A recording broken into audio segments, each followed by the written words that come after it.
everybody. It's Jonathan Sutton. We're doing another live from Studio M session, quarantine style. I'm in my office today, and we get to go down to Nashville, Tennessee to visit with an amazing singer who not only will lift us up spiritually as we're all kind of trapped here in our respective homes, but will give you motivation, I think, for yourself to go for things that maybe you haven't thought of in the past. Before we talk to Avi Kaplan about his music and where he keeps his Grammys, let's hear a song from him first. So, Avi, good morning. Thanks for joining us. Let's start off with a song right away. Good morning. Thank you so much for having me. And always down to start out with the music. This song is called Aberdeen. It was a single I released a little while back. It's about a place that I used to go when I was a little kid. And and I'm doing it in a bit of a different way now. So it's a bit of an alternate version, but this is Aberdeen.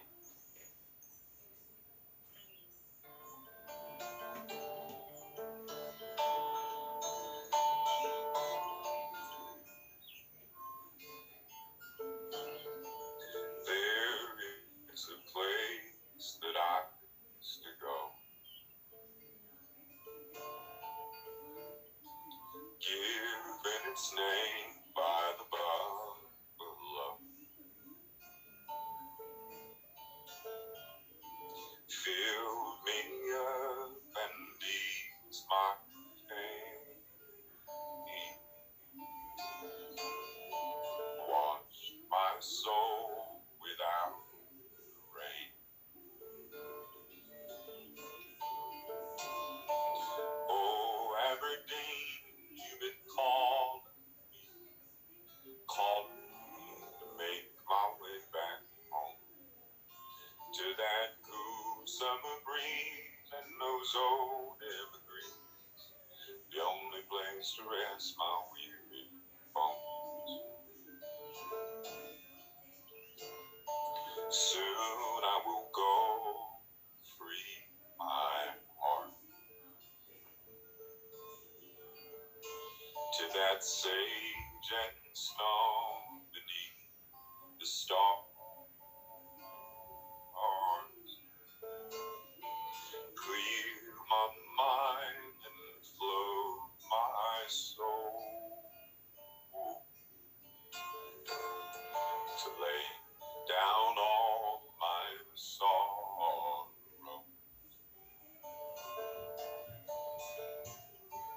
Oh, Aberdeen, you've been calling me to make my way back home to that cool summer breeze and those old evergreens, the only place to rest my weary bones.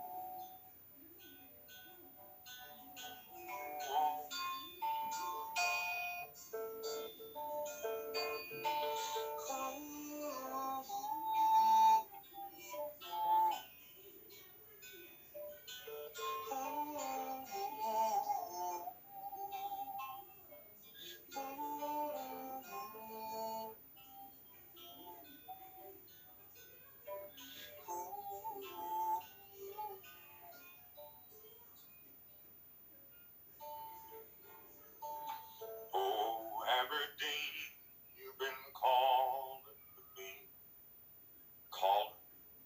to make my way back home. Avi Kaplan, everybody. Wow. Man, I would love to, hear you when you first roll out of bed. Can your voice go any deeper when you wake up in the morning? Yeah, definitely. Morning is always a good time for me. Yeah, not for most musicians, but for you. So let's go back. Let's talk a little bit about your history and everything. So let's just start where you grew up in a town in California. Where is it? It's Visalia? Where is that exactly? Am I saying it right? Yeah, so Visalia, yeah. So it's in between Fresno and Bakersfield. And if you know anything about those two places, it's really in the middle of nowhere. But the way that I always explain it is that it's about 40 minutes away from Sequoia National Park. So that's a pretty great place to be. And I loved growing up there. And it was a really, really great place to grow up. And so, I mean, the music scene there, I feel like would be probably not overflowing with tons of musicians and things there, or am I wrong? Were there a lot of musicians there? No, there wasn't a lot of music out there. In terms of like a live music scene. But the one thing about that area was that there were really, really amazing choral programs. And so the music programs and the choral programs at the schools were unbelievable and still are unbelievable. And so I found myself, in one of the choirs and just totally falling in love with music and harmony. And I picked up the guitar when I was in, I think, 8th grade. And I started writing my own songs and playing in coffee shops out there. And so it has its own type of music scene, but not one like Ellen. Right. So now I'm curious then, when the voice really changed, was that in high school or in 8th grade? What happened? Tell us a little bit about that, when you really got the boom, here I am as a bass. I think we lost you, Javi. Maybe. I don't know.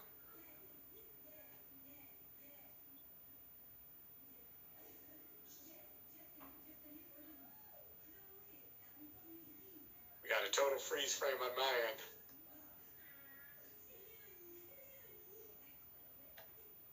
Am I the only one unfrozen? Oh, man. No, we are experiencing some technical difficulties. It looks like he may have been disconnected from us. Okay. So what do we do then? Do we call? He's coming back, it looks like. Okay.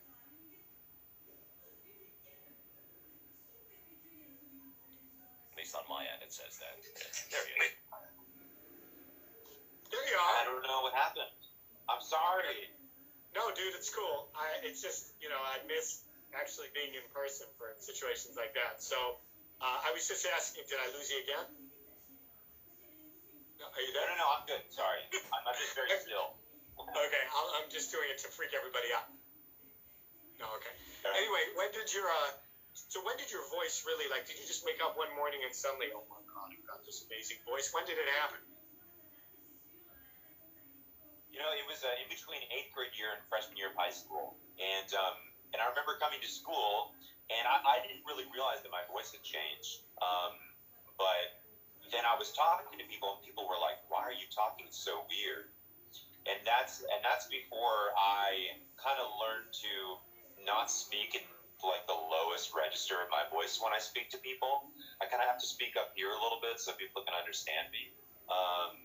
But that was before I learned all that. So that's when it happened.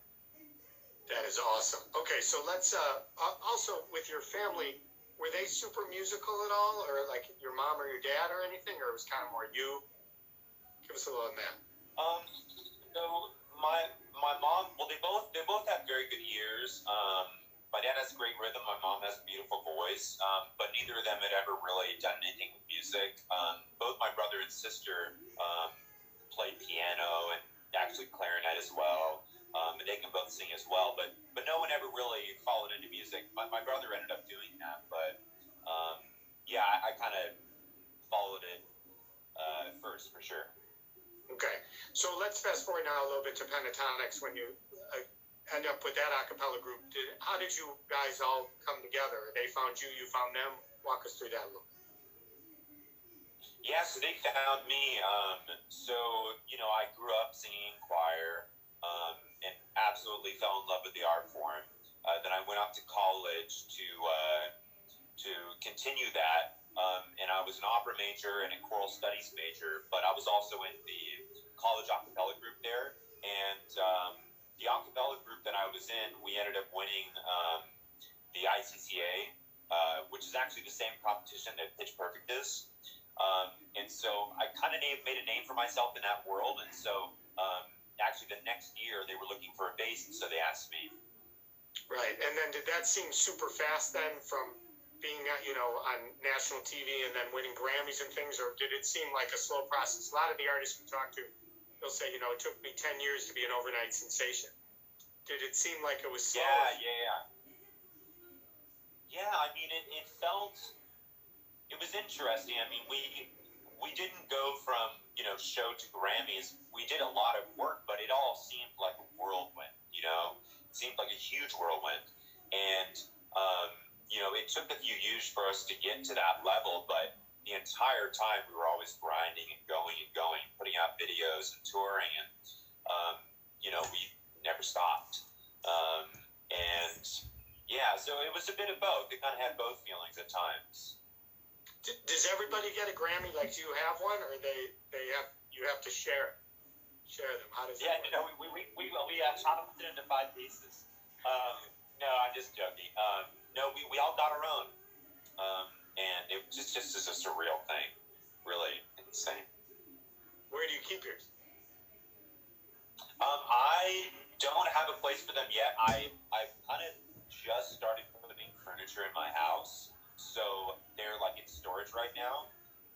But once I have everything set where it needs to be, then I'll put them out, most likely. Yeah, I don't know if you put that in like a prominent place, or you kind of put it like people just come to a party and they all of a sudden see them there, or like, where you should put it. I don't know. In the bathroom. Yeah, that's the thing. I don't think that I would put it in a prominent place. I feel like that would feel a little bit weird. Yeah. So I would probably just keep it in my room, and if anybody saw it, cool, but not something I'd be like, hey, look, I have a Grammy, Absolutely. All right, let's hear another song. What do you want to do for us next? All right. Well, let's do Full Moon. This is off of my most current EP, and it's one of my favorite songs to play now. It's this huge production in the actual album, but I really enjoy playing it with just me and my guitar. It's a song I wrote a little while back, and it's about the beauty of the moon and how I wish it would stick around for a little longer.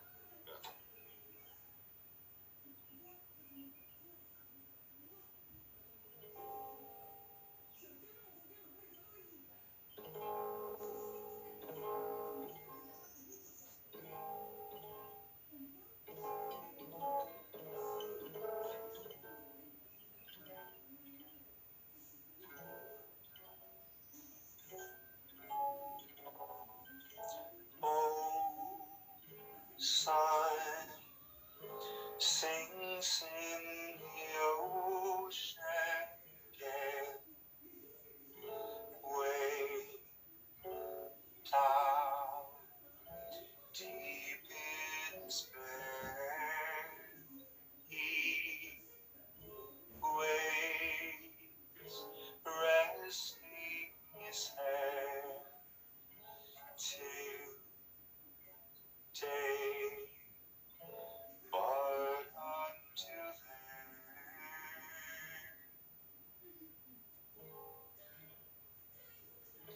But until then,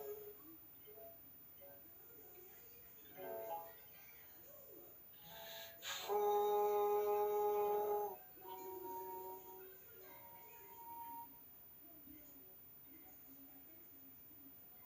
why don't you stay?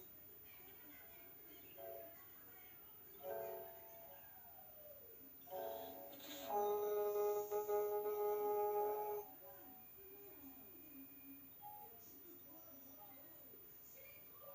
why don't you stay?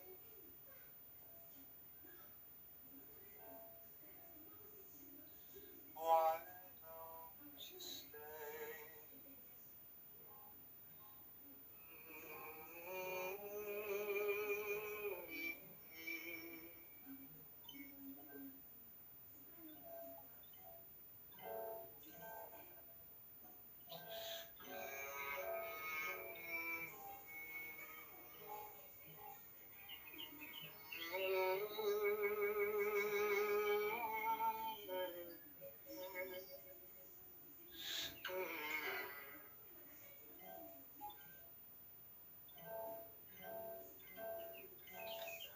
Full moon, stretching its arms to the sky, he climbs into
Nice.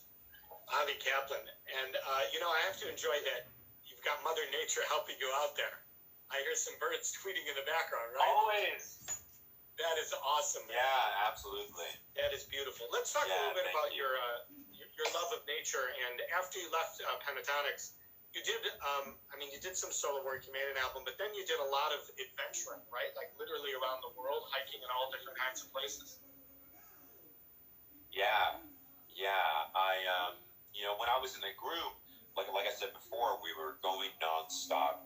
And, where I grew up, I was always able to just kind of go out in the forest or up into the mountains whenever I wanted to.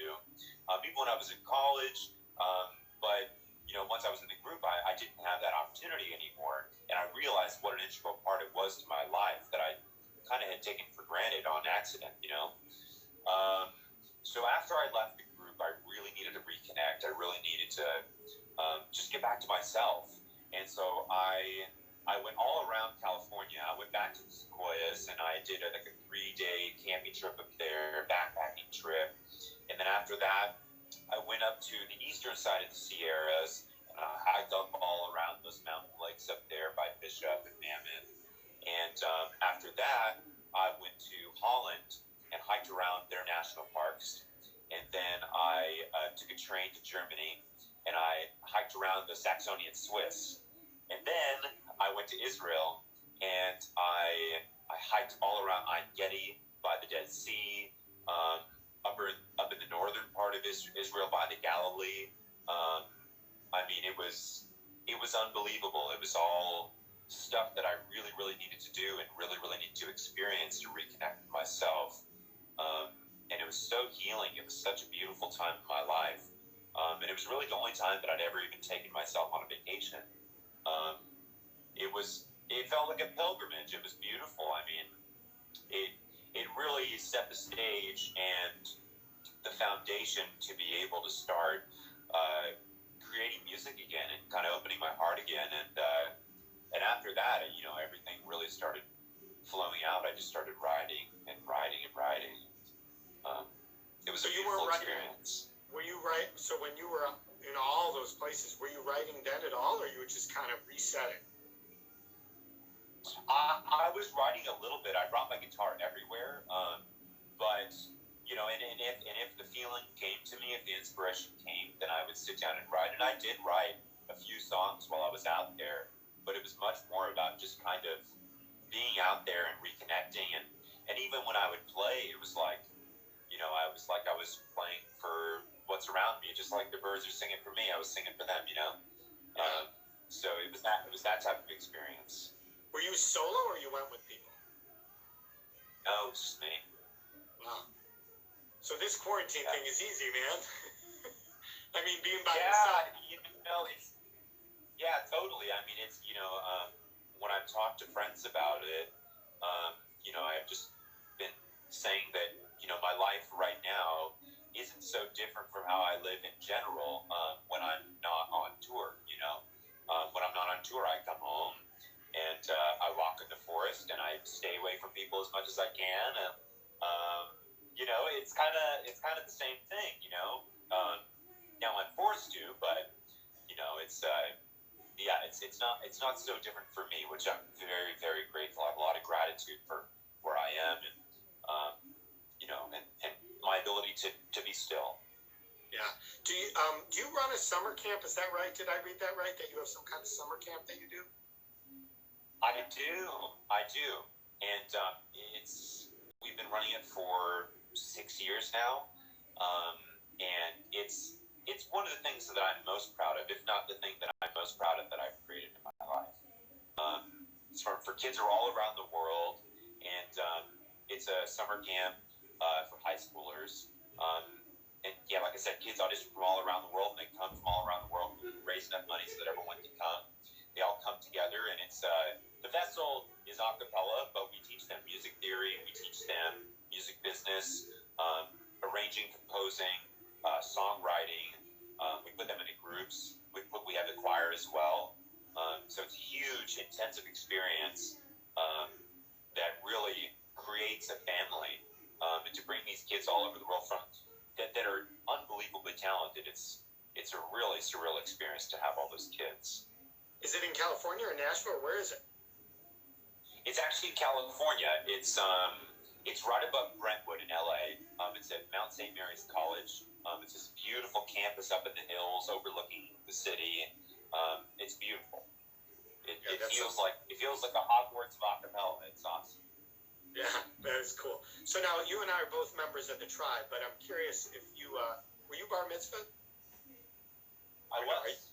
Yeah. So me too, but I feel like your singing was probably awesome. Like, wasn't everybody blown away when you were? It was actually really funny. That's my Hebrew teacher was the first person that told me that I could sing. I wasn't in choir at any choir at all at that point. He was like, "Wow, you can really sing." Like he was really excited about it. And I didn't really think anything of it. I just kind of was like, "Oh, sure." Like I enjoy this. This is nice. I love these melodies. Man, some of the melodies are so stunning. But yeah, so it was a lot of fun for me to kind of sing everything.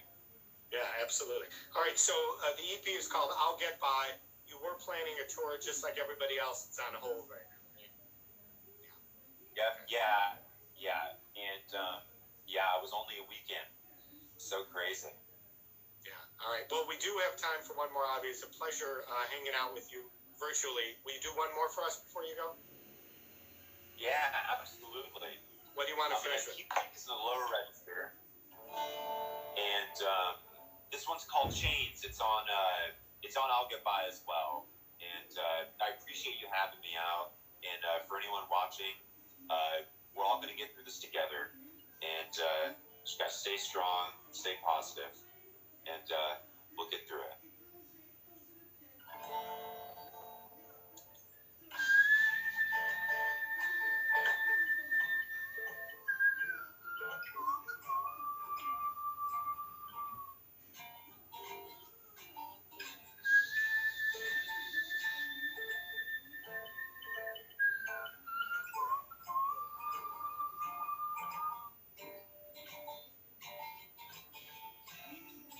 Miles ahead with all this pain, and I can't think.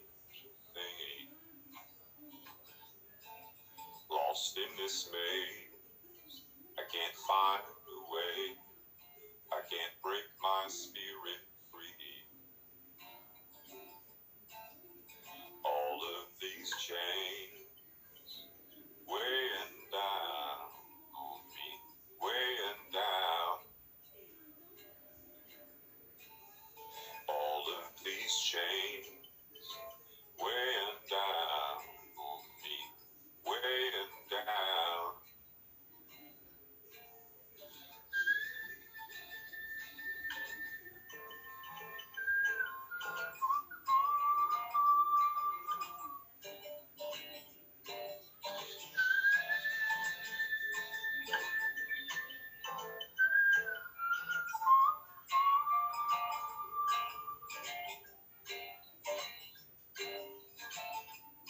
Yeah, I drift away to a brighter place that I close my eyes to see.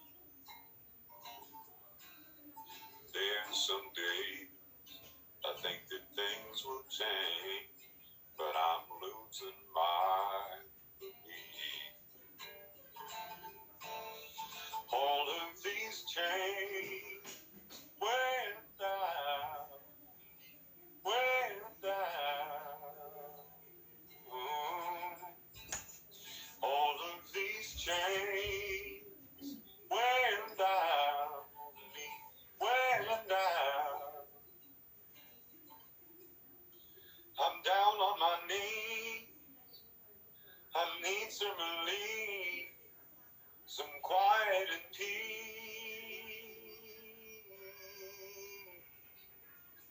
I've been here before, tethered and torn.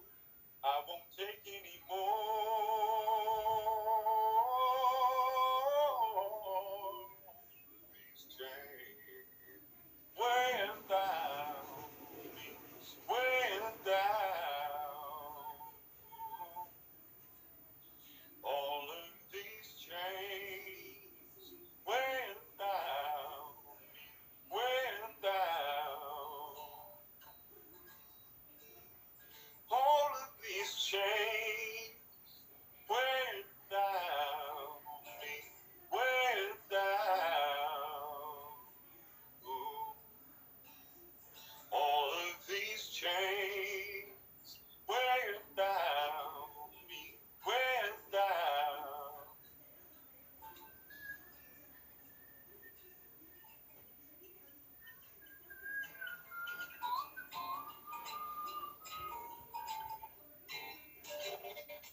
Kaplan.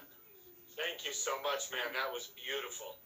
Stay safe, and hopefully we'll get to Thank see you you. in person. Take care of yourself, man. Same to you. Thanks for having me. Sure. This is Studio M Quarantine Edition. Thanks to Jesse Guerin, who is our engineer and high-tech heating and air conditioning for making it possible. Peace, man. Take it easy.